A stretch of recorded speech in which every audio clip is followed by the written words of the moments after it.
去到台北有咩玩，帶你去文青必去嘅時光走廊，試必食嘅滷肉飯名店，去埋碼頭市集超一超，夜晚去人氣急升嘅火鍋界 LV， 食靚和牛、靚海鮮，唔住市中心，住松山區嘅新開靚酒店，下面仲係超多嘢食嘅曉河夜市啊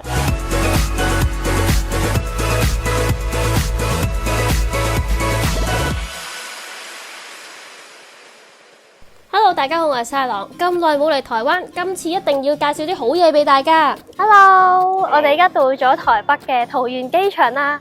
咁啊，啱啱一 land 咗，大家一樣記得要做一樣嘢咧，就係呢一度咧係有得抽獎㗎。因為台灣觀光局咧有一個抽獎嘅活動喎，最高可以攞到5000蚊嘅悠遊卡嘅增值㗎。佢仲有其他禮品嘅，仲有。咁出嚟之前咧，可以上網登記咗，咁就會攞到一個 QR code 嘅。大堂嗰度啦，之後轉右手邊就係有呢個 counter 嘅，呢個遊台灣金福氣 scan。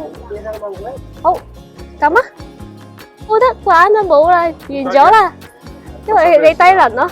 哇，有人中咗啊！有人中咗啊！中咗獎就可以喺度拎啦。咁喺呢個 counter 行過嚟之後咧，呢邊咧就有得買悠遊卡。我要 XO。咁太耐冇嚟咧，我係唔見咗張悠遊卡㗎。咁啱啱已經成功充值咗啦。咁我哋依家咧就去搭機場嘅捷運，咁就直接去到台北車站。咁啊，桃園機場出市區咧，咁其實有分兩種車嘅，一隻咧就係普通車，一隻就係直達車。咁直達車最快咧就36分鐘就已經可以去到台北車站啦。車上面嘅位好寬闊，可以擺到行李，仲有得充電添啊！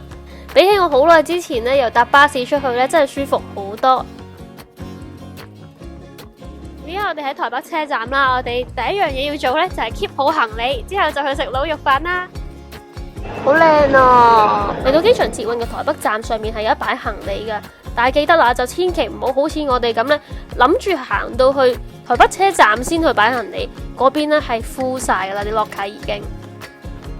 其實要去 M2 呢邊咧就有 locker 嘅，原本 M2 出口最方便嘅啦，但係中午嚟到咧啲 locker 定係冇晒嘅。咁好彩上面嘅國光客運啦，入邊都有 locker 嘅。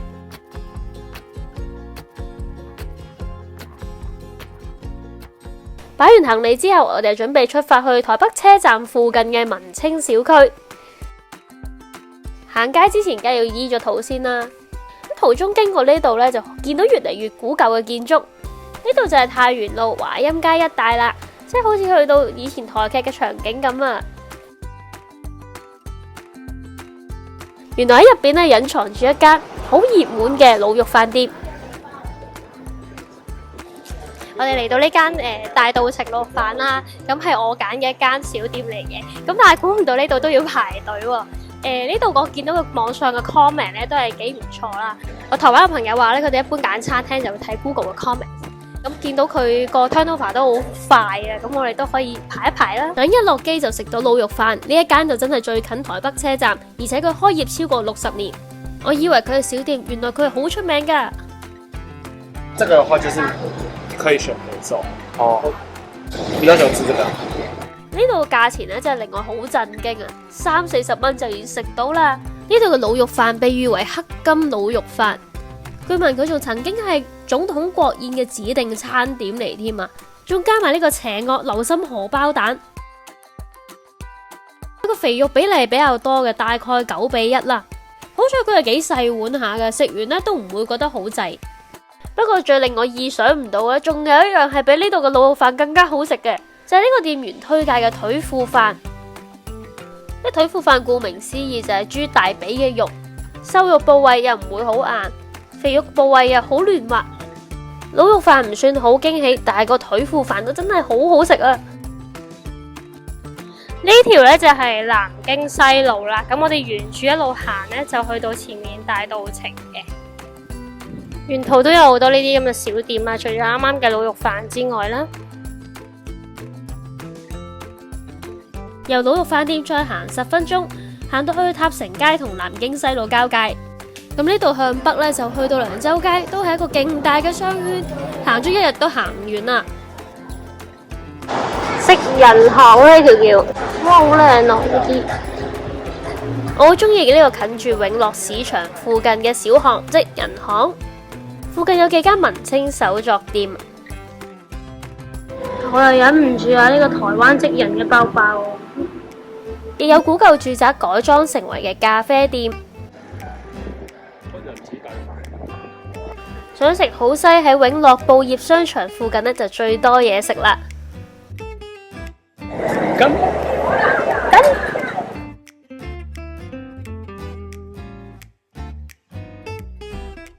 咁其實咧，大稻埕入邊咧，仲係一個文藝之旅，入邊仲分咗為文藝埕、小藝埕、學藝埕，有唔同嘅主題噶，好得意啊！呢啲字，咁呢度好多店家咧都支援 tailor-made 啦，可以幫你刻字，好靚啊！可以自己整一啲首飾嘅呢一度，仲有好多好特別嘅文創商品，結合咗台灣當地傳統特色。好容易就可以買到心頭好啦，仲有見到特色街頭小食宜蘭嘅名物花生卷雪糕。這個冰淇淋是什麼味道？芋頭，這個有芋頭角，有沒有？啱啱買咗呢個啊，很覺怎麼樣？哇，係爆咗花生嘅，佢花生一磨嗰陣時係勁香咯。花生其實係唔係好覺得佢存在，佢係一個咬口啊咁樣咯。佢個雪糕係有好香嘅芋頭味，唔係喎，我覺得好食喎呢個好食喎，即係好特別嘅味道。佢個香菜味咧又唔係好覺。咁永樂商場咧，原來以前喺日治時期有個名叫永樂町，咁佢當時咧係一個布料批發嘅地方嚟㗎。咁入口咗好多唔同嘅印花布，中意手作嘅朋友可以喺呢度揾到心頭好，即係有少少似香港以前嘅布料街。去到文藝埕呢間陶器專賣店真係我至愛啊！佢入邊係由百年老屋構成，呢度最正就有好多日本職人嘅作品，更加有台灣嘅設計品牌台客男嘅商品。中意工藝品嘅我真係好想買晒返去啊！再一路向前行，除咗啲生活用品，呢度仲有好多茶館，好多都係由老宅改裝而成嘅。穿過長長嘅走廊，仲有好多特色嘅 coffee shop， 靚靚嘅餐廳，向上望全部都係啲特色老建築。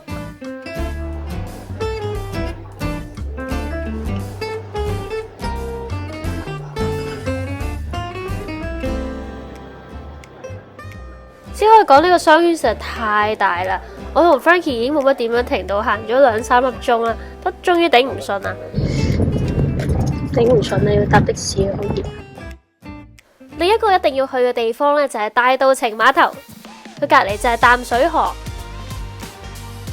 喺河畔吹住涼風，仲有一個個由貨櫃屋組成嘅餐廳，喺河畔度嗌啲小食，點一杯清涼嘅飲品，喺度就可以 hea 足一個下晝啦。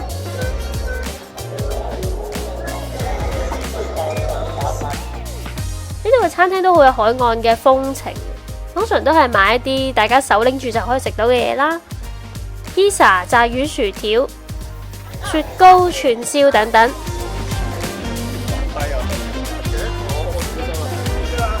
我哋就喺間串燒店度一齊聽住周杰倫嘅歌，望住海岸，感受台北嘅日落。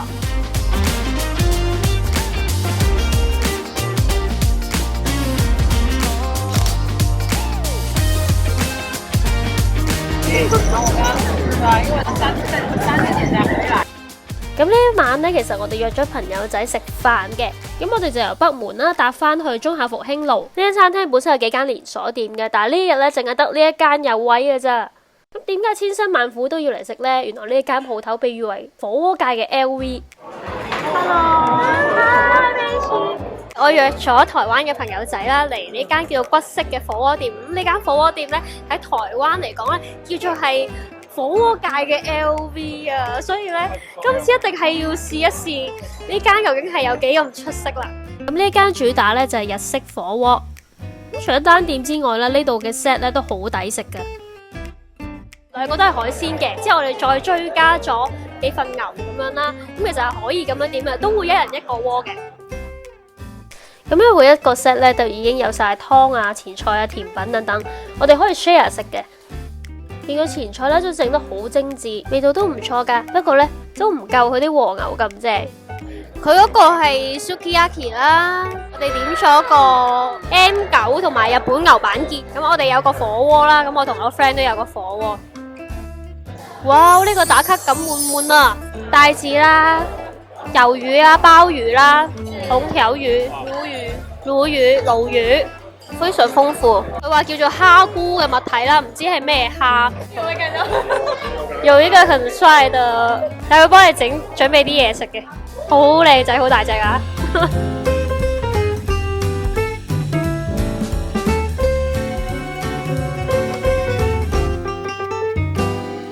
它是活的，活的。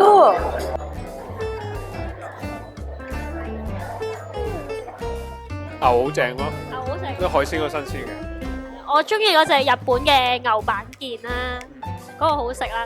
呢度 service 夠晒好，有專人煮埋俾你食。呢日見到有幾台都係明星名人嚟噶。哇！佢係幫我哋剝埋蝦殼嗰啲嘅，好正。排到咧好似花花咁，好靚啊！尤其是係個蜆啊，波波蜆，即係有隻係嗰啲咁嘅珍珠蜆啊，同埋有隻魷魚好好食啊！啲魚都好新鮮，好好食。我已經唔記得咗嘅。原來咧呢一間咧仲有個香港人嘅店長，呢間係一號店嚟嘅。我送咗一個呢個烤雞啊！聽佢哋有個係 highly recommend 嘅嘢食咧，係叫做煮粥嘅，係一個粥嚟嘅。佢就係用個湯轉啲海鮮啊，轉啲牛啊，要嚟整一個粥。葱啊、蛋花啊，仲有啲海苔嗰啲咁咯。呢個粥咧真係夠晒鮮甜啊！可惜咧我哋食得太飽啦。試下佢個杏仁豆腐啊，聞說好多人都讚嘅呢個杏仁豆腐咧，又係相當之有驚喜嘅。估唔到食落去個口感原來係咁嘅。佢好 QQ 啊，好似一嚿年糕咁樣，但係好軟滑嘅年糕，好特別呢個。我哋嗌咗2個套餐啦，之後再加啲和牛啊，已經好飽。所以其實如果你幾個人嚟咧，唔一定要嗌幾個 set 啦，咁都已經好夠噶啦。咁最後咧，我哋個粥咧淨係煮一煲嘅啫，咁啊大家都已經食到好飽，轉個流肚去夜市度食。咁話明嘅頂級火鍋呢度價錢梗係唔平啦，但係我都覺得係可以接受嘅。食咗2個 set 再加和牛咧，就2000零蚊港紙，人均700零蚊啦。咁另外店家好好，送咗好多嘢食俾我哋食啊，勁開心。本身就諗住拎埋行李去食嘢，但係因為太趕啦，所以最後我哋要翻台北車站。咁之後搭台鐵去到松山站。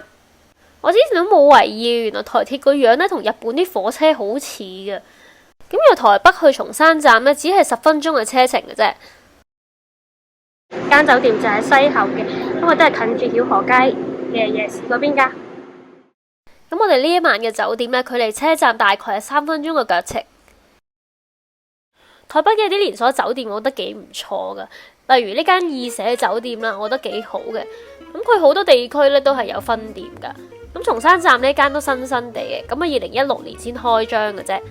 呢間酒店仲提供咗 shuttle bus 來往101、信義同埋南港商圈。呢間酒店最吸引我嘅地方咧就係夠晒大啊！其實佢嘅高層咧係可以睇到基隆河啦，同埋台北嘅 skyline 噶。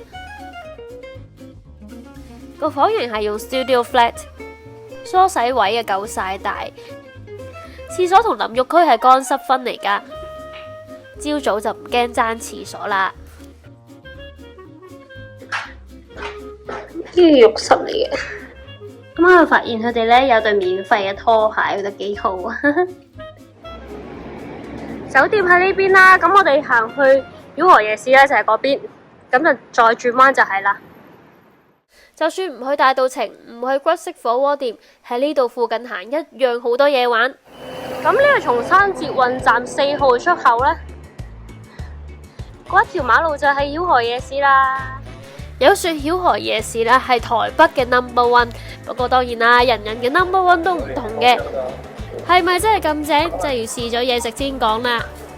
有我最中意食嘅爆醬雞腿卷啊！之後因為可能佢做工複雜啊、麻煩啊嗰啲咁就冇咗。燒魷魚啦、孜然杏鮑菇啦，都幾好食嘅。我冇全部影晒啊，不過有啲咧我就買咗翻酒店食。臭腸喎、臭豆腐啊呢個。哇！小龍蝦。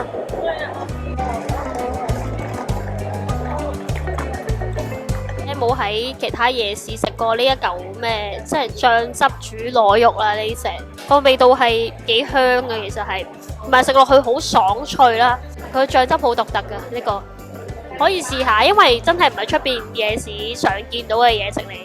仲睇下有咩其他嘢食啊？其實其他嘢咧嘅重複度都好高，咁唯獨是咧大阪燒就比較少啦。想試下台灣嘅滷味，但係貴咗好多，我真係想講。呢一間都算多人買嘅，但我真係唔覺得好食咯。其實仲有好多嘢食啊，例如牛扒啊、胡椒餅啊呢啲啊，我哋都冇試到噶。最後試埋呢個香蕉煎餅呢，我哋就走啦。咁呢個香蕉煎餅，我覺得做得唔錯嘅，係偏甜咗少少。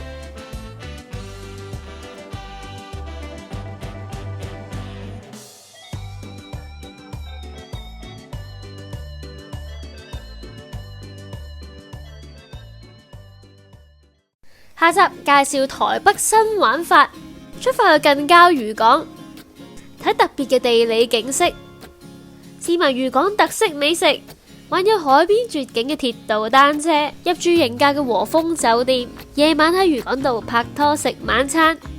如果你中意呢個行程，但又唔想 plan 得咁辛苦，可以喺片嘅下面，又或者撳暫停，喺左下角呢就揾到一個購物嘅標誌。可以單次購買我嘅行程表，入邊已經有晒交通同埋更加詳細嘅餐廳推介。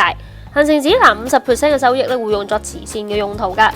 想支持我嘅創作，可以加入成為會員，除咗可以抽選手信福袋，我亦都可以喺 IG 回答你嘅問題嘅。成為富士會員可以喺社群當中提供嘅連結下載到所有行程表噶，包時間班次、有用連結、餐廳介紹、使費預算、景點介紹等等詳細嘅資料。每個行程時間同景點都會連接去城換案內同埋 Google Map，方便你隨時更改行程。